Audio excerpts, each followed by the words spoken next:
hava lexi nga mi pfunaka hi xona nkarhi wa sweswi. Musa, mi tshembisile. Ni lava mu endla namuntlha. Vusiku lebyi. Farani swiviri. Leswi vulaka ku hinkwawo mati lama ka mudawa ma bole hinkwamo ku bole Richard ku bola mana khona hinkwaswo swi borile leswi. La swilo namuntlha.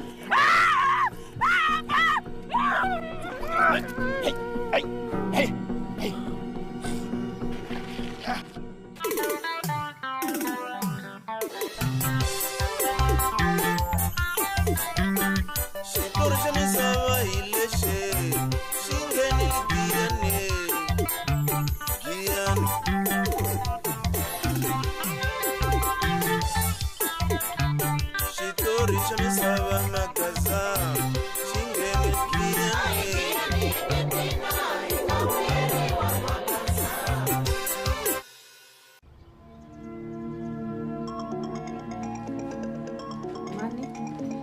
Yimela n'wina ku ri mi katekisa leswi swakudya hi xikhongelo. Tutu swilo yini n'wananga? Wa swi vona ku a helelangi. U kwini Khensani kwala? Ni swi vona kahle ku ri Khensani lowu a nga kona kwala. Kambe sweswi a swi vuli ku ri ndlava ku hari. Ndlela yi kona, la ku dya. Wena ku ta swo hamba mani n'wana u gayi a swi fika xo ri n'wana wa musisana ku at this late ku yi Khensani. Hayi. Hello? Oh, man. Hey, Tutu. Hey, man. Those are man too. You could have voice mail. Look at them, man. Yeah. Hey, come in. You found where the phone here. Out to one and two. Out to one, Khensani. Khensani, man.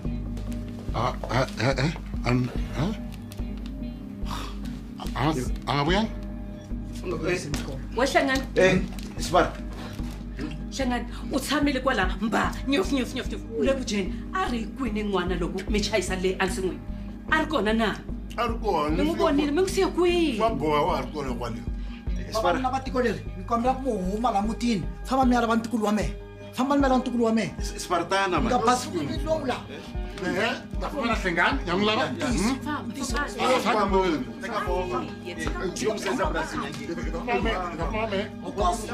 Kamane ka mandaina. Ku bela ntukulu wa me.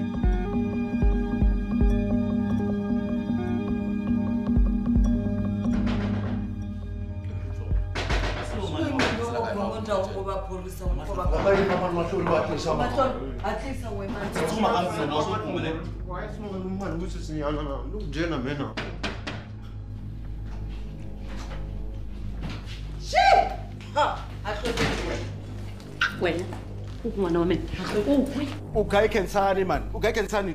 Wo mutsumba gayi ka kamera ya. Wena. Hongo nyangwena loko ilahlekile mi ta lava la ka bolo. Hongonye. Yi tshama la. ku tsakani mi heta ximakwana lexi xa nuna wa wena. Ku ri loko a yi kona ndlela yin'wana ya ku mi fika tanihi vanhu lavakulukumba hi tshama hansi hi vulavula naswona yini leswi endlaka ku ri mi hleketa ku ri n'wana wa wena Kona. Ya. Edi wo mtukana wa baloyi. Ro phana nena yi wati. Namasuko nchandula. U ta tisona wati. U ta tisona umntwana loyi. Atshola u to tsona. Atsho ingati la ita xungeta na mfanelo wa mina. Wa swi twa mta. A hina gengenyana leya n'wina le xavisa ko xikampani leswi swa wona swo bola. Swa vona vona u dzula va duruni tindindu ixo. Indlu le. Indlu le. Vulavula xo lexi mani xiklape xo lexi.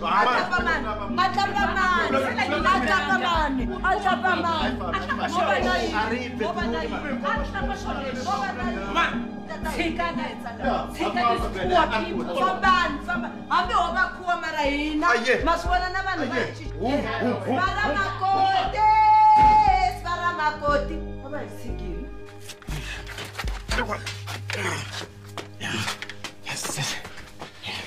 Mase tshama tlangana cheese gate yo tika somfo. Ku kahle. A u cukumeta nti.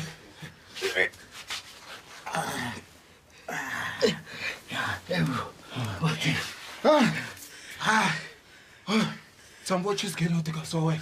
Leswi fana ku ri leswo dya magagwana makaya na ntegwinyana. Sis.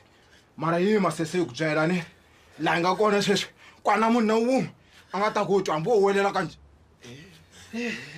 minjhani sesi nomanyana wena na ta minjhani ta wena sese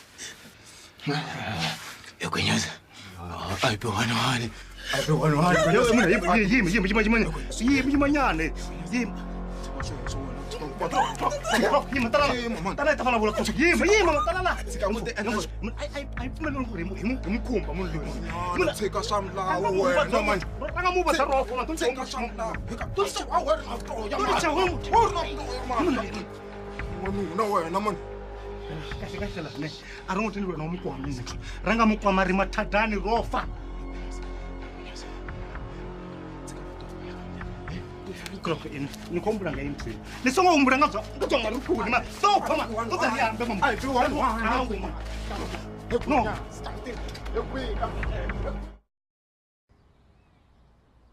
Ashkar ka vanhu hinkwavo la Giyani. Xigevenga lesi xa sukela n'wana wa mina Khensani ku tshekiwa timpofana tidakwa hinkwavo vanhu lava teka n'wana wa mehe kasi ku endle njhani na ku cince yini la Giyani yi fambile Giyani hinkwayo yi famba yi kha yi lava yi lava a yi ngikumi Khensani Giyani leyi i ntsongo takumeka tankuma sister kuna munhu hlangana oh famba mi ya pfuna mshani yena ima kuna munhu kwala mshani yena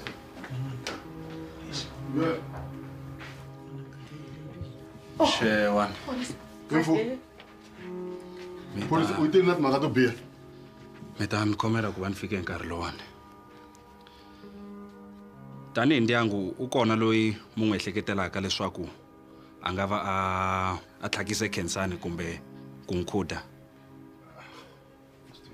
hayi man bona hi bava yendla ntirho wa wena ni ri ntirho wa wena i ku kuma Khensani hlangane wa n'wi tshika a heta ku vulavula ka u ri yini ku khuda yini mi swi tiva kahle ku loko munhu a tlhakisiwile xikongomelo i ku ri a khudiwa hikuva ntsumbu wa yena u ya kombiwa hi n'wina bona yendla ntirho wa wena yi nga kuma Khensani okay a ri fana nga ve ndo tenda neti ra yisa pandra wa vadzola msana vo do ta mina nga ri unga phangi kwala uphangela mina ungu yena wena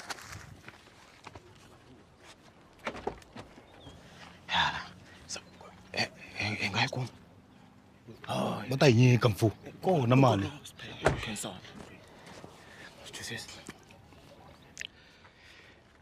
esvara nke Randeni Khensani wa lulamile no esvara nke swi tshame kahle loko swi ri tani hi lo muholo wa n'wena ni byeleni swilo swi vula yini Groot man ayale a makotika man swi vula ku timhaka hinkwato ti tshamisekeni kwa madzolonga kwa madzolonga yingisani laha masiku na rin'we mi ni sendela timeseji hi tindzimi hi nga ti twisiki manitwa ri koliwa nkena mali leyi hi yi te kahle mani plus na swigangu a swi rila leyi swi ku mina ni bechi mani khale munhu a nga bexo yo a yi chonile Groot man a mi pfuxini man swi nga sala ka manu lama hehe swi lava mi siya lawu ri pfulekile hi awara ya 5 ku ri mi ta kuma Khensani mi ta n'wi pfuna mu n'wi siya a ri 1 maniti se meya vi swi vula ku hi loko se hetini a ni tleki mhaka ya hina na n'wina so mi ta tirha endlani ku ri Khensani a va a ri kahle awara ya 5 kuma ku pfulekile ka mhaka ya kahle ne Khensani hlayiseke ngopfu na siku na yinene yi nge n'wi phatsami plus hina hi rhayela team moyo hina a va ja hina se leswi n'wana mo ka mi nga hluvelanga tipicha mabuti masa a ni ntirhe namuntlha phina wa tirha mina loko se ni ta tirha botini mi ta swi vona mani na ta ku ni tshama tafule ra mehe ra xitulu xa mavhili ni vekela na nenge henhla ka tafula minkarhi wa kona na ta dya life mi ta swi twisisa mi ta swi vona we swakudya life swa ha ri kule ngopfu na we n'wananga swa we i ku u dya tibuku hi to fanela ku ti dya swinene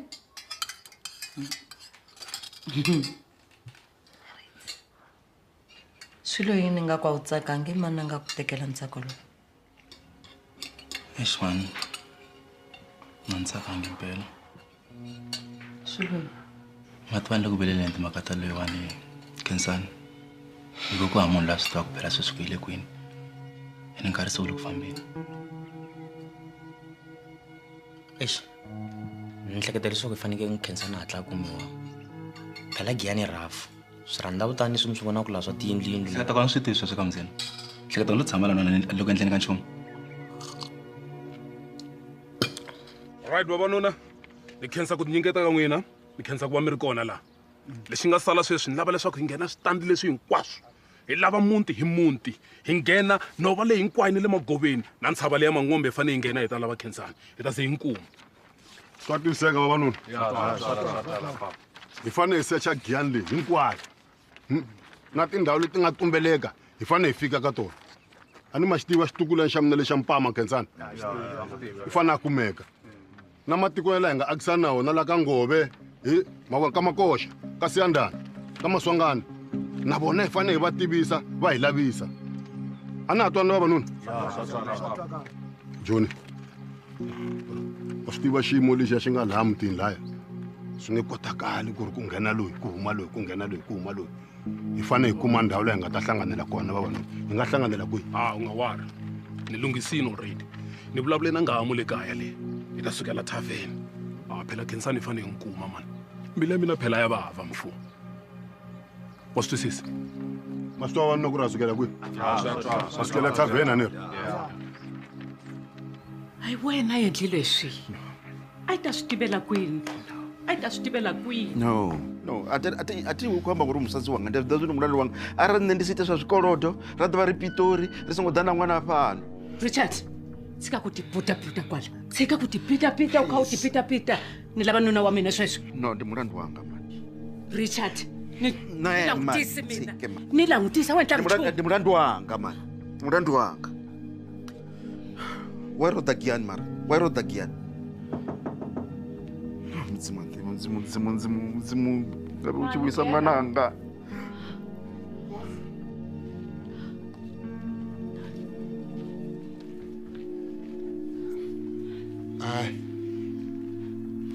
a ni ta ku a na ku byela ku ri ni kote ku mi lunghisela ku ri mi ya kota ku burisana na va le ka MLFM ka 3263 hi mhaka leyi tiyisile vukosi vanhu lava va lava ku yi bayizisa va lava ku yi dlayela n'wana va lava ku yi bayizisa ni tivi ku ri ku cince kwini kwala kambe wena vukosi u yi pfune ngopfu ya ku khensa ku yi endlela hinkwaswo leswi u yi endlele swona a ni tivi ku ri ni ku khensa njhani u yi tiyisile ni ku khensa ngopfu vukosi vukosi inkomo vukosi inkomo vukosi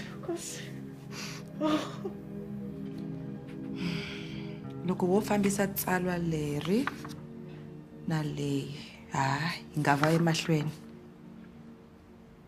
hi nga ta kombisa onge hi na ro tsalwa rin'wana futhi loko vo tekela tsalwa ra hina o endlo ra hina nandzu yi nga hela yi nga yanga ehubyeni hey vuya hi le ku tirheni laha kasi free Tan khomela tisan tirha wena na u vona kambe mbilu ya mina yi kona laniwani swilo swi le ku tikeni tisanani swi le ku tikeni mhaka leyo tlhakisiwa ka Khensani leyiwani loko ni yi hleketa na va ri nga byi kumi ma tiva loko u nga vuyi na yena ni na ku byela mbilu ya mina yi tlhahlekela kunene yi va swiphisana na swi twisisa leswi u vula swona wa swi tiva nkarhi hinkwayo loko ri na kwendlepetana a ni swi koti na ku dya mutivana matimba ni hava tiselani lawa munhu sweswi ni nga kwala and lexi ni vavisaka ngopfu hi ku hava lexi ni nga ta xi endla na n'wi rhandza Nkenzani swinene a ni tshama ni rhandza munhu hi ndlela ni n'wi rhandzaka yona vayingiseri va hina tanihiloko ni mi tshembisile hi ta va hi ri na bulu ro hlawuleka ni vatswari va Khensani Mudau loyi a nga tlhakisiwa tanihi mutswari na swi tiva ku i mhaka yo vava ngopfu leswi va nga pfumela ku ta va ta endla swona hambiswiritano va ta va ri na hina moyeni ku nga ri khale switani muhaxi hi mi tivisile hi leswi hi nga ta vulavula hi swona eka nhlikani wa namuntlha mhaka yikulu leyi hi nga ta vulavula hi yona hi mhaka ya ku tlhakisiwa ka Khensani Mudau i n'wana wa n'wamabindzu wa ndhuma Richard Mudau vaphorisa va byele vateki va hina va swiyenge swa mahungu leswaku Khensani Mudau u tlhakisiwile movha wa yena wu kumekile epurasini ra tibanana ra Tiakeni kambe a ku tekiwanga nchumu leswi nga endla leswaku loko va burisana na vateki va hina va mahungu va tshembisisana leswaku swi vula leswaku xikongomelonkulu i ku tlhakisiwa ka yena Khensani hi ndlela leyo vayingiseri hi kombela ku loyi a nga ni vuxokoxoko bya ku tlhakisiwa ka Khensani hi nomo lowu hundzisela vuxokoxoko byebyo emaphoriseni hi ta endla tani hi ku tirhisa nongonoko wa hina laha hi vonaka leswaku hi vekela xifaniso xa Khensani Mudau eka swiyenge swa hina swa vuhlanganisi hi kombela ku vayingiseri leswaku hangalasani xifaniso xexo mi hi pfuna leswaku hi kuma n'wana loyi a nga tlhakisiwa ku nga sweswo swi endla ku na xiyenge xa hina xa open line hi ta va hi nga ri na xona namuntlha hi ta tirhisa nkarhi wa open line ku va hi hangalasa hungu ehansi ka hashtag leyi nge hashtag vuyisani Khensani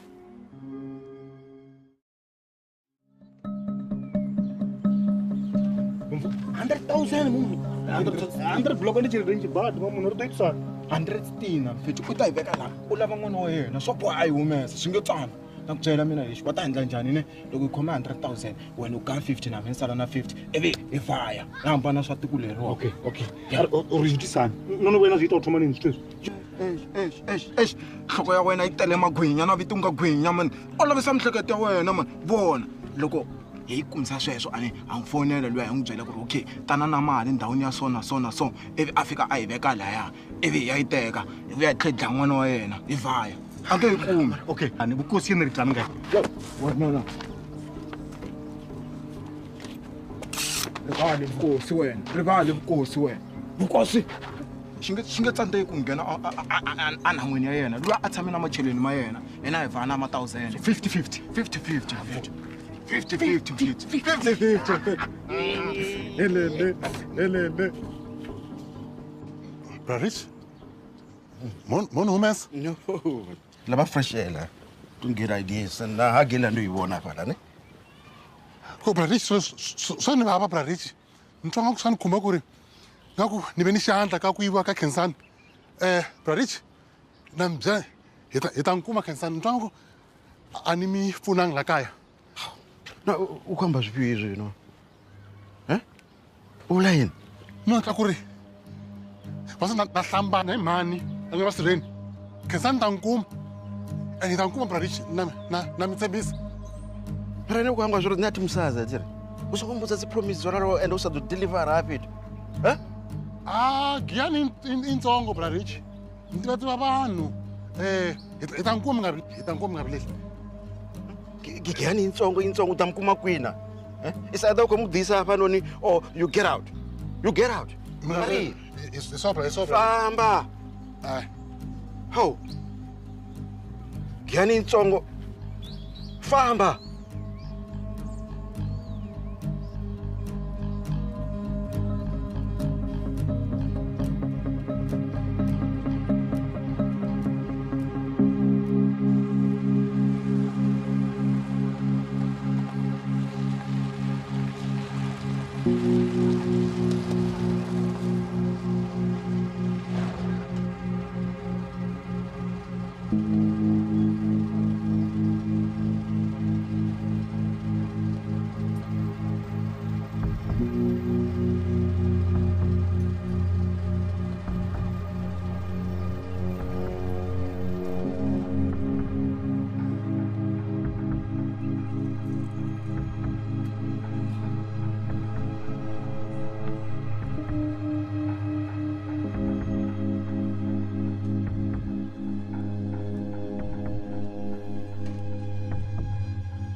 hayi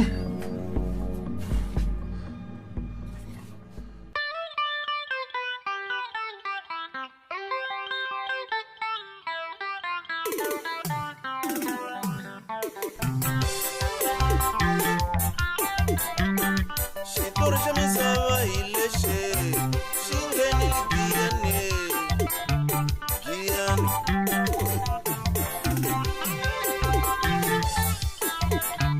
xitori xa misava magaza xi ngheni giyani